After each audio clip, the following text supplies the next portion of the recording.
How should the church approach the difficult issue of homosexuality today? This week, Caleb Kaltenbach is our guest, discussing how growing up with gay parents taught him to love, even when grace is messy. It's all in episode 31 of the Church Leaders Podcast. Welcome to the Church Leaders Podcast, where we're helping you lead better every day.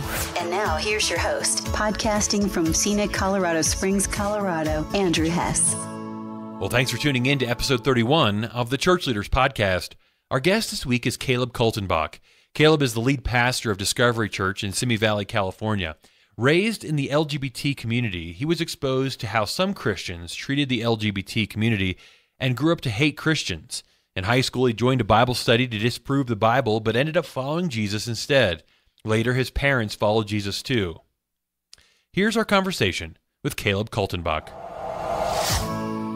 Caleb, it is so great to have you on the show today. I want to welcome you to the Church Leaders Podcast. I've been looking forward to this conversation for a number of weeks, and it's great to finally have you here.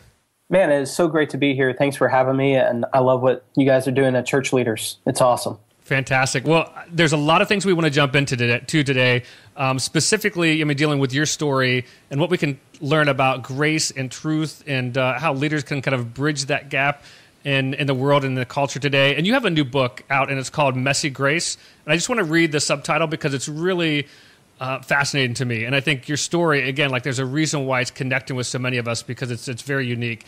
You say it's Messy Grace, how a pastor with gay parents learned to love others without sacrificing conviction.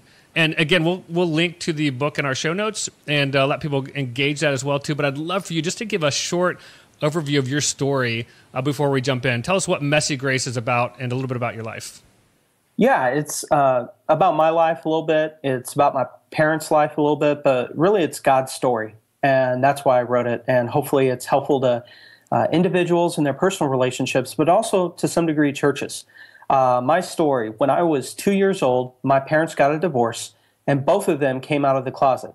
My dad obviously is a gay man, and my mom is a lesbian. My mother had a monogamous partner named Vera for about 22 years, and my dad, on the other hand, he had several different relationships, but he was never monogamous at all.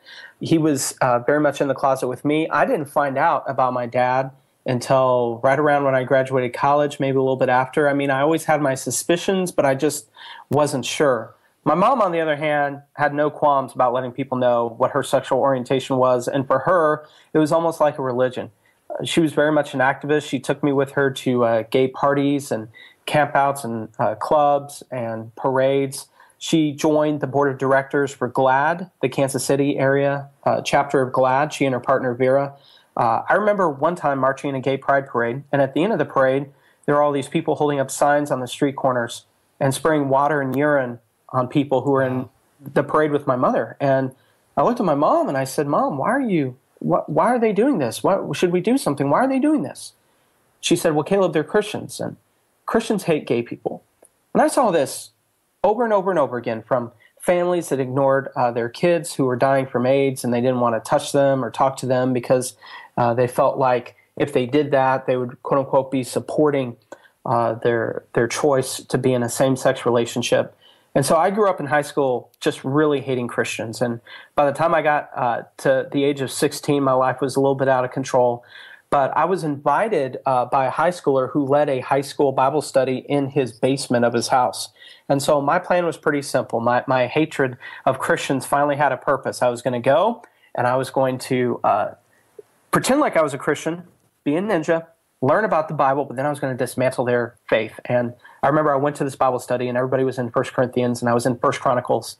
And we were all reading verses, and then I read some weird verse and find out I'm in the Old Testament, and I guess that was news. I didn't even know there was a new one.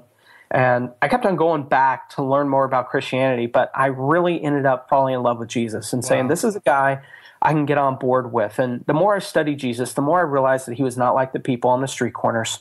The more I realized that he was not like the people who were angry or spraying urine or ignoring their kids, that Jesus had deep theology and wanted the best as far as us for holy living. But on the other hand, he also had very deep relationships and never stayed away from people who are not like him. Otherwise, he wouldn't be around any of us. And he actually pursued people who were far away from God. And so the more I studied Jesus, the more that my opinion of him and the church, and even sexuality changed. And my opinion of sexuality changed back then. I still have it today, that I believe that God designed sexual intimacy for the context of marriage to be expressed between one man and one woman. And when I told my parents that I had given my life to the ministry, they already knew that I was saved. This just completely ruined everything in their eyes. I mean, wow. In a sense, they disowned me. And I think that probably a good way for some people to understand it would be the friction and the tension that a gay teenager has about coming out to his Christian parents.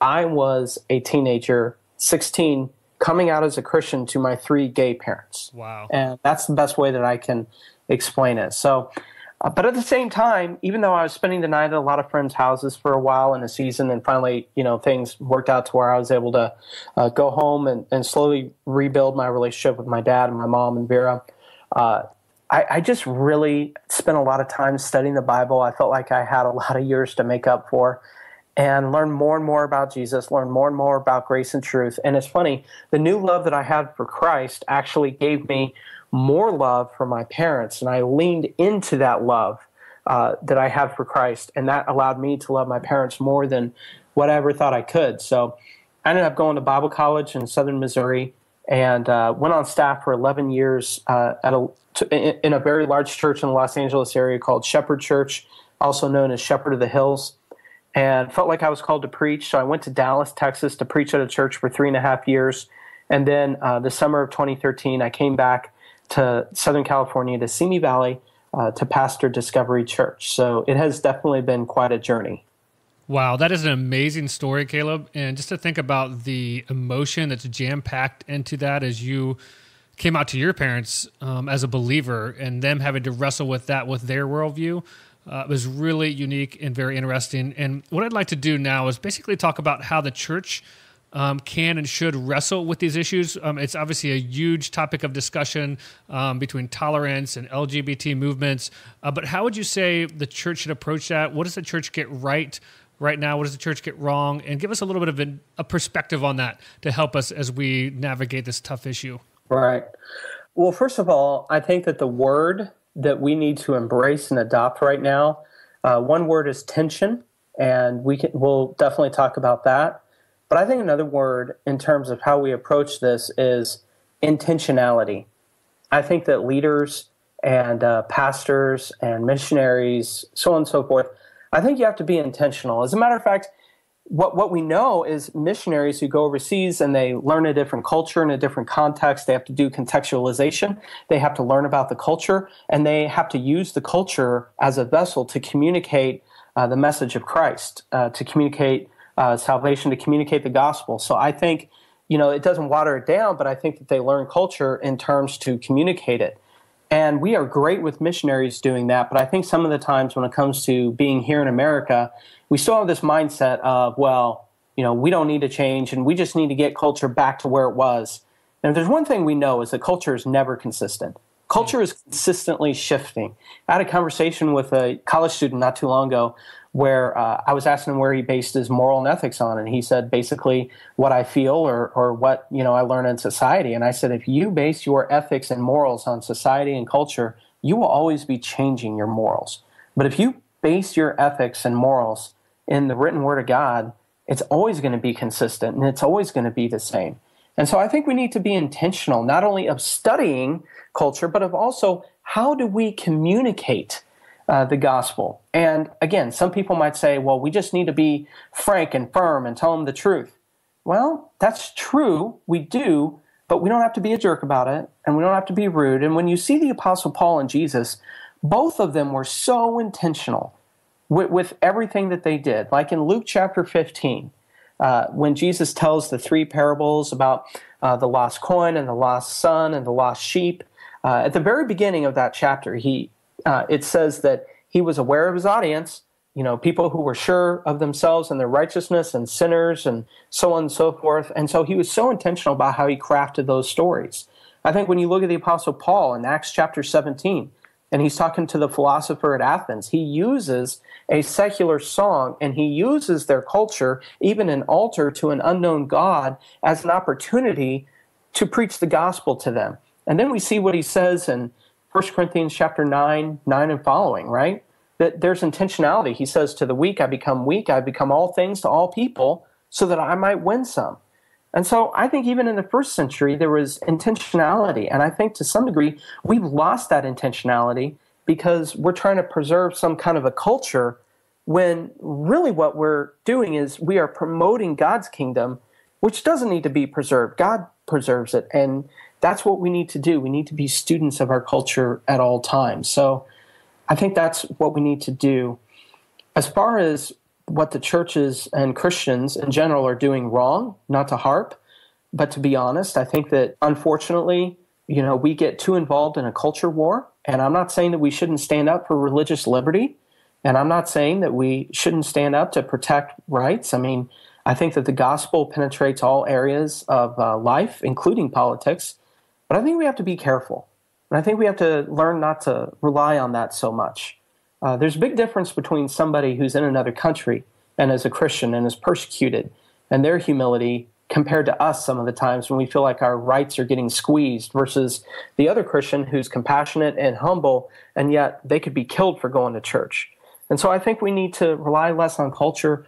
I think we need to rely less on our politics. I think that we need to be careful not to paint the whole LGBT community with the same broad sweep of extremism. A lot of the people I know who are in same-sex relationships are not extremists. They actually love being in private, and they don't want to get involved in American politics, and they get annoyed at it as much as some of the rest of us do. I think that a big mistake we make is we don't realize how much we actually do have in common with the LGBT community. I mean, obviously we're promoting different things, but we both have kind of a subculture with books and movies and music. We attend seminars to understand why we believe what we believe. We have deep relationships in these communities. Both communities are very creative. So there's a lot that we get wrong. We overreact when somebody comes out to us, and we don't think deep about the individual. And so as far as what the church is doing wrong, not to harp on the church, I love the church, that's what I see. Yeah. And I think it's so fascinating to see the culture wars, and I think the conversation easily gets hijacked by whether it's the media or anything, just to kind of pit Christians versus the LGBT community, like just slamming together. When, like you said, there's so many people who are real. I mean, they're real people on both sides, and God's desire for us as the church is to love people deeply and to speak the truth. So it's not like we're saying, hey, it's okay. We're holding biblical convictions, which you just talked about, but then also loving people deeply like Jesus, like Paul, and trying to be intentional to communicate to them. I think it's a bold thought, but also a bold action to put that into play in our churches today. And I guess maybe a next step that I would ask you is, like, at Discovery Church, if a couple came in, let's say a lesbian couple walks in holding hands to Discovery Church on a Sunday that you don't know personally, what would you like them to experience, or what would you like their experience to be like if they came to Discovery Church? Well, for lack of a better phrase, and maybe it's an appropriate phrase, but we want to be a church where you can belong before you believe. That we want to be a church that anyone can come to, whether somebody believes in God or not, whether they're in a same-sex relationship or not, whether a couple is living together or not, somebody who has a drinking problem, they haven't owned it, somebody who's in a gang, somebody who's using drugs, somebody who has addictions that they're not sharing, somebody who is struggling just in general. We want to be a church that people love to attend, no matter where they are in their spiritual journey. Now, at the same time, we have very deep theological beliefs. We really, really do. And we never compromise on those. But yet, when we look at the first century church, it was still a place that people could go to, even if they didn't believe. In 1 Corinthians, when Paul talks about tongues, he even makes a statement, hey, if you're speaking in tongues and you don't have an interpreter and an unbeliever is with you, will they not think that you're out of your mind? And so even right there, there's the assumption that even in the first century, there were people attending church that weren't even believing. And so we want to be a church that anyone can come to, a church where you can belong before you believe. And here's the reason why. I believe that God is better at changing lives than I am. We don't shy away from talking about tough subjects. But at the same time, we don't expect people to get their act together in 2 weeks, 3 weeks, or 4 weeks, or whatever. When we look at an individual, when I look at an individual, no matter where they are, especially if they've come for the first time, and if they're unchurched, or they haven't been to church in a while, or maybe they don't even believe hardly anything at all, I believe that God is an expert at life change. And I believe that we need to give people margin. We need to give God margin to be able to break down prideful walls in people's hearts. And so if we put pressure on an individual, we could technically compromise what God is doing. And so there's a real tension there, right? There's a tension between grace and truth. And there's a tension of saying, hey, we have theological beliefs, but yet anybody can come, and we're going to give God margin to continue to work in your life, because honestly, none of us have it together. I'm a mess. I'm just a saved mess. Does that make sense? That makes a lot of sense, and definitely connects with the title of your book, Messy Grace, for sure. Hey, I'd like to switch gears a little bit and get your input on something really important.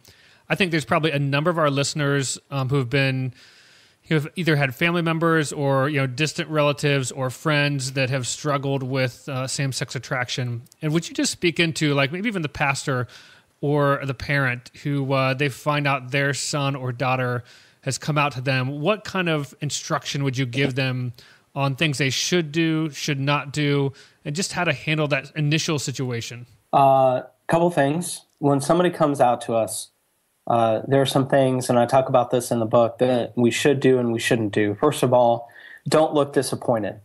I mean, I know that sometimes we can't control it and it could be a surprise, but when somebody comes out to you, it is a very personal thing that they're doing. They're trusting you with a very intimate part of their life. And so in a sense, I know this sounds weird, but you should feel honored that somebody has said, hey, I want to let you in on this part of my life. And so when we look disappointed without even meaning to, we can really hurt that other person and we can wound them. So I would say don't look disappointed. I would also say don't get mad. I mean, in that moment, we need to do more listening than talking. What is getting mad going to do? How is that going to help anything whatsoever, right? Another thing I would say is in that moment, do not throw out Bible verses. Because I'm pretty sure, even if the other person coming out to you is not a Christian, they probably know that the Bible is interpreted by many people not to be approving of same-sex relationships or pursuing one. I would also say don't compare sins. Don't say something like, well, I believe that what you're doing is no different than murder or adultery, so I understand. Well, okay, you need to be careful with that because, even though that might be theologically true, you just compared them to Hannibal Lecter. So, that's not too cool. I wouldn't try to get them counseling at all. Everybody needs counseling, but I would say reaffirm your relationship. Say, hey, my love for you is not based on sexual orientation. Say, God loves you and so do I. Say, thank you for letting me in on this part of your life, and I'm in your corner and I'm going to be praying for you, and we are always good. Because here's, Brian, the bottom line. I think we have to learn that there's a difference between acceptance and approval. That anybody, as I said, we want to be a church where you can belong before you believe, for lack of a better phrase. And I understand we belong to the body of Christ when we actually believe in Jesus, but I mean in attendance on Sundays and attending within the church community.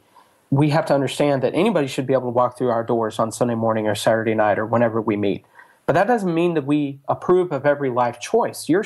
Pastors are shaking hands with people every weekend that have done things that they would not approve of. And so we need to understand that we can accept people, but that doesn't mean that we have to approve of their life choice. And we have to learn to think about this from a deeper issue.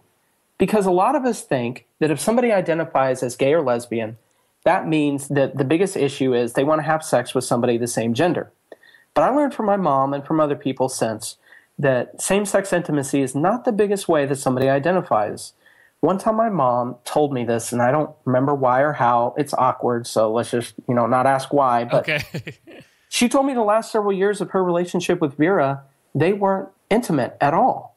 But I said, how can you call yourself a lesbian? And she said, well, that's my community. Those are my people. Those are the people that I relate with. I have acceptance there. I'm part of a cause and a movement. And I said, well, Mom, you just described the church. And she said, no, I didn't. Why would I go somewhere that would make me feel less about myself? And it really dawned on me, we're dealing with an identity issue. I mean, here's the deal. It's all about identity. It's like why we're dealing with Bruce Jenner to Caitlyn Jenner with the lady who was leading the NAACP up in the Northwest, who turns out she's Caucasian, but she still says, I identify as an African American. And when we don't learn to step outside of our own skin and contextualize like missionaries and think about what the other person might be thinking or experiencing, we end up hurting other people. I mean, so many Christians I know will say, well, I have somebody who's gay in my workplace, and I told him what Leviticus said, and I told him what Corinthians and Romans said, and Genesis 19. And I say things like, have you built a relationship with them? Do you know them? No. Here's what they're thinking. When we don't have a relationship, when we don't know a person, when we treat them like pet evangelistic projects, and we just share what the Bible says about same-sex intimacy, we are reducing them to their sexual orientation. We're doing to them what we tell them not to do. And not only that, they're thinking, one of the smaller ways I identify as gay or lesbian is who I like to have sex with. It's so much more. But yet you haven't taken time to get to know me or my experiences or my hurts and my pains and my joy.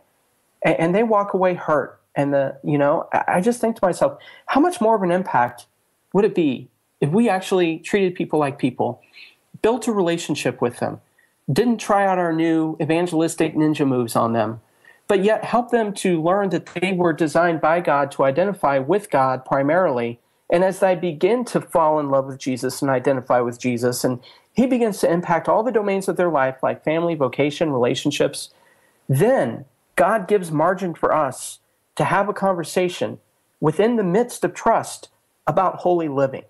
To me, that's a much better way to think about this issue rather than to deal with behavior modification, which is not the gospel. Well, and I think this leads us into the story of your parents as well. As you worked at having a relationship with them, having very different worldviews, but still loving them deeply. I'd love for you to just share a little bit about the end of that story, where they're at today and kind of what's happened recently. Yeah, my mother's partner died of cancer back in 2005, and I tried to share the gospel with her one last time, and she didn't want to have anything to do with it. She told me, as a matter of fact, she said, Caleb, I think you're weak, and I think you use Jesus as a crutch. And I said, well, you're halfway to salvation because I am weak, and he's not my crutch, he's my wheelbarrow. Wow. And I mean, I'm not even in the backseat of Jesus's car. He's driving, I'm in the trunk. I am weak. I can't live life without Christ. That's part of what repentance is. It's reliance on him. It's a 180-degree turn in your worldview and your mindset. And unless something happened, she went to a Christless eternity. My mom went through a deep depression, and in 2010, as I said in the beginning, we left Shepherd Church after 11 years to, as an associate pastor to go preach at a church in Dallas. Both of my parents, separate of one another, moved to Dallas to be closer to our family. And that was incredible.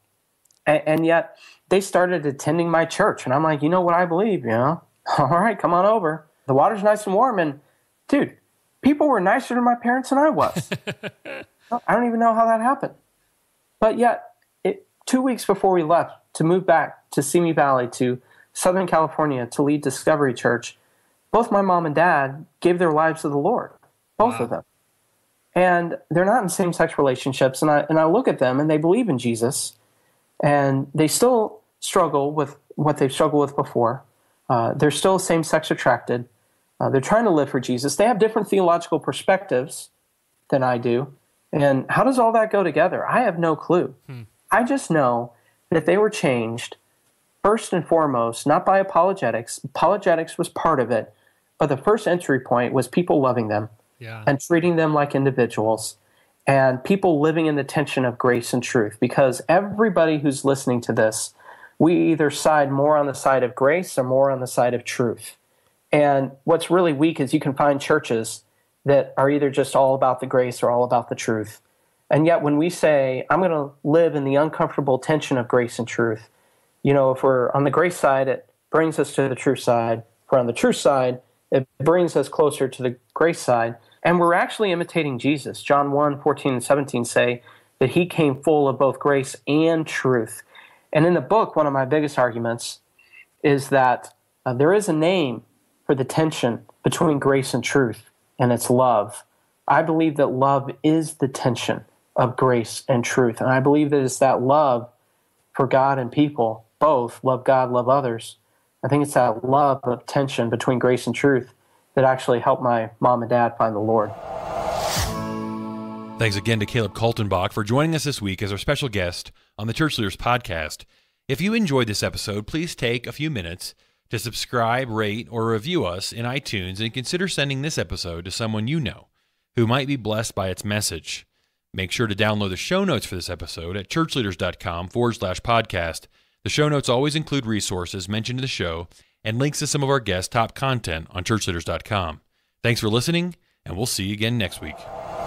You've been listening to the Church Leaders Podcast. For articles, videos, and free resources that will help you lead better every day, visit our website, ChurchLeaders.com.